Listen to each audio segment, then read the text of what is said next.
बिहार में पहली बार e voting, घर बैठे वोट कैसे करें। अब वोटिंग के लिए न लाइन में लगने की ज़रूरत है न बूथ ढूंढने की। बिहार बना है भारत का पहला राज्य जहां अब आप फ़ोन से वोट कर सकते हैं। जी हां, ई वोटिंग सिस्टम आ चुका है और ये है एक बड़ी डिजिटल क्रांति। तो चलिए जानते हैं घर बैठे कैसे होगा वोट और किन लोगों को मिलेगा इसका फ़ायदा। बिहार ई वोटिंग क्या है। 2025 के लोकल बॉडी इलेक्शन में बिहार सरकार और स्टेट इलेक्शन कमीशन ने एक पायलट प्रोजेक्ट शुरू किया है वोटिंग का। इसका मतलब है अब कुछ खास वर्गों के लिए मोबाइल ऐप के जरिए घर बैठे वोट डाल सकेंगे और अगर यह सफल रहा तो आगे चलकर 2025 विधानसभा चुनाव और 2026 लोकसभा चुनाव में भी यही सिस्टम इस्तेमाल हो सकता है। EVM versus e voting.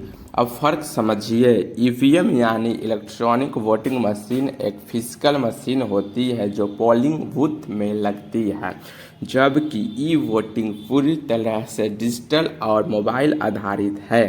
जैसे एटीएम कार्ड से पैसे निकालना होता है वैसे ही ईवीएम से वोट डालते हैं और जैसे यूपीआई से हम मोबाइल पेमेंट करते हैं वैसे ही ई वोटिंग ऐप से हम वोट डाल सकते हैं।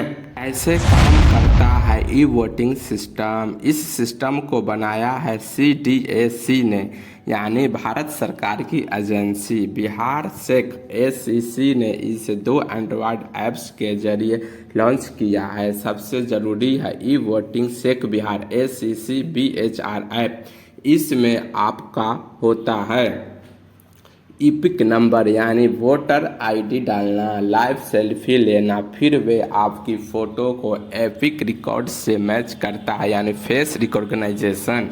इसके बाद आपका रजिस्ट्रेशन हो जाता है और वोटिंग के दिन आप ऐप खोल कर लाइव चेहरा दिखाकर वोट डाल सकते हैं। कौन कौन कर सकता है ई वोटिंग। अभी के लिए यह सुविधा सिर्फ कुछ चुनिंदा लोगों के लिए है। 80 साल से ज़्यादा उम्र वाले, दिव्यांग मतदाता, प्रवासी मजदूर जो दूर राज्य में हैं, गर्भवती महिलाएं, गंभीर बीमारी से ग्रस्त मरीज।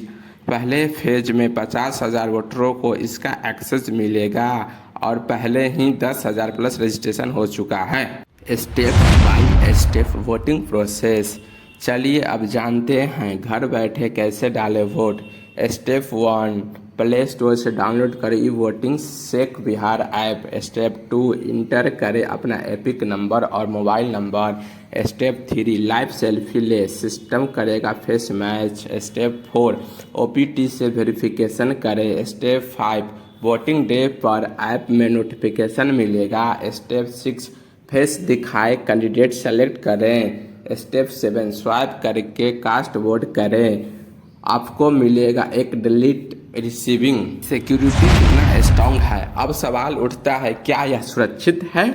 Face recognition, OTP verification, blockchain basis voting record, encrypted data transfer, VVPAT जैसे ऑडिटेल लॉग्स। मतलब आपका वोट पूरी रिकॉर्डेड होता है और कोई छेड़खानी मुमकिन नहीं है। जैसे हर टेक्नोलॉजी के फ़ायदे नुकसान होते हैं वैसे ही इसके भी हैं फ़ायदे। लाइन में लगने की ज़रूरत नहीं, बुजुर्गों और बीमार लोग आराम से वोट दे सकते हैं। चुनाव खर्च कम होगा। Digital record. चुनौतियाँ, सभी के पास स्मार्टफोन नहीं। फेस मैच में एरर आ सकता है। साइबर सुरक्षा का खतरा। अवेयरनेस और ट्रेनिंग की ज़रूरत। अगर ये पायलट सफल रहा तो सोचिए 2026 के लोकसभा चुनाव में आप कहीं से भी कहीं भी वोट कर पाएंगे। ये है इंडिया डिजिटल का अगला कदम और बिहार है उसका लीडर। तो नीचे कमेंट करके बताएं क्या आप ई वोटिंग के लिए तैयार है, क्या आप चाहते हैं पूरा भारत में अपनाएं। वीडियो अच्छा लगे तो लाइक करें, सब्सक्राइब करें और शेयर करें ताकि सभी को पता चले। घर बैठे भी लोकतंत्र जिंदाबाद।